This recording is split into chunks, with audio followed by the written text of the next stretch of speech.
Je m'en fous de ce que vous allez dire de mon apparence. Je sais que je ressemble à rien et ce n'est pas la première fois qu'on me le dit.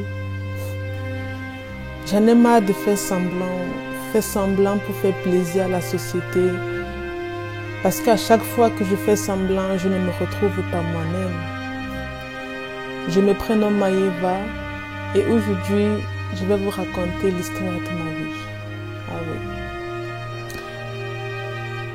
Ma vie a été si difficile. Je ne sais pas, je parle de ma vie au passé, pourtant je suis encore en vie. C'est juste parce que je me dis parfois, pourquoi vivre? À quoi ça sert? C'est parfois triste de voir que les autres avancent, ce n'est pas toi. Aujourd'hui, j'ai 28 ans et je subis la pression de la société en ce qui concerne le mariage. Finalement, je ne sais pas si je veux me marier ou pas, mais tout ce que je sais, c'est que la société veut que je me marie parce que j'ai déjà 28 ans. C'est une situation qui à chaque fois me fait mal et c'est pour ça aujourd'hui je me suis réveillée, je me suis dit mais attends, pourquoi est-ce que je dois me faire belle pour me mettre devant la caméra? C'est ma vie et je m'en fous de ce que les autres vont penser parce qu'après tout, chaque jour je souffre et je souffre seule dans mon coin. Je viens à peine de me réveiller et toute la nuit j'ai pleuré.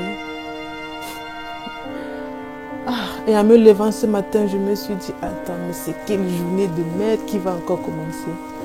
C'est dur en fait.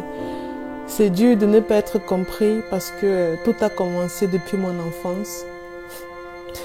Généralement, certaines personnes passent des enfances dorées,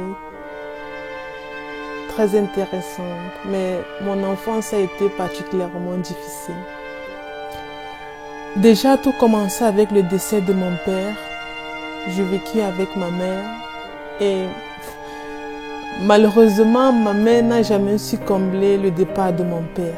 Je ressentais toujours cette absence-là et parfois, j'avais l'impression que ma mère ne me comprenait pas comme mon père le faisait. Et je me demandais, mais comment est-ce qu'elle peut ne pas voir que je souffre? J'ai grandi dans une famille où on était à 5. J'avais 2 grands frères et 2 petites sœurs. Lorsque je repense à mon enfance, pour vous dire vrai, ça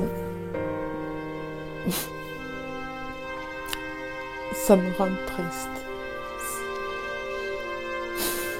En fait, mon enfance me rend particulièrement triste et je pense que c'est là où tous mes problèmes ont commencé.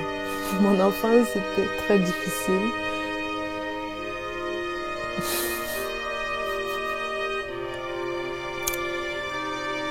Lorsque j'étais enfant, avant le décès de mon père, j'avais l'impression que la vie était tout rose.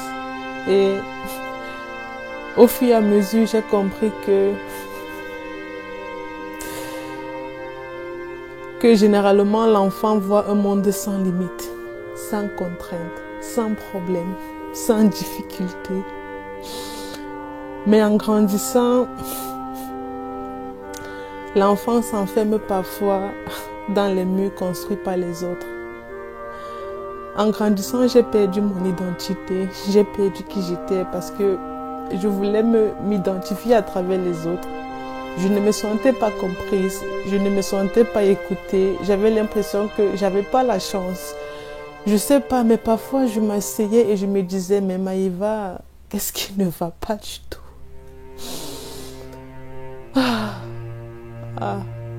J'étais cette fille-là qui faisait la guerre avec ses frères et sœurs tout le temps.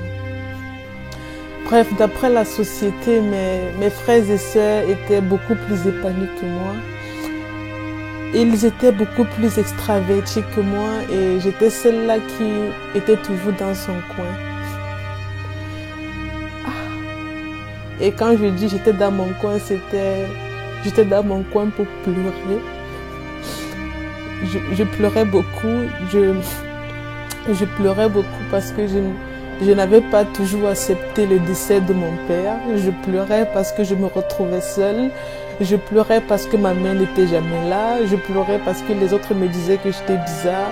Je pleurais parce que malgré les efforts que je faisais, j'arrivais pas à avancer. Je sais pas. Parfois, j'avais l'impression que mes frères et sœurs étaient beaucoup plus chanceux ou bien beaucoup plus heureux que moi. Je sais pas. Mais en grandissant, j'ai appris que le monde n'est pas si beau.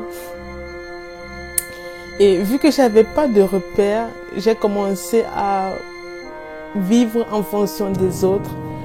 J'ai commencé à faire tout et tout pour que mes frères et sœurs puissent m'aimer parce que moi je considérais qu'ils ne m'aimaient pas. Je considérais qu'ils voulaient faire tout sans moi parce qu'ils étaient tout le temps partis. J'étais toujours celle-là qui était à la maison. Je ne voulais pas sortir de ma chambre. J'étais toujours là dans mon coin, au calme, en train d'écouter des musiques très très tristes. Ça c'était mon quotidien. Ça c'était mon quotidien et c'était la vie. C'est la vie. Et en grandissant, à l'âge de 15 ans, j'ai rencontré mon premier amour. C'est l'une des histoires les plus... Je sais pas si je vais dire que c'était une bonne histoire d'être tombée amoureuse d'un homme beaucoup trop tôt. Je sais pas si je vais dire que j'ai gagné de l'expérience avec tout ça. Je sais pas si je l'ai fait parce que je voulais aussi ressembler à ce que la société voulait.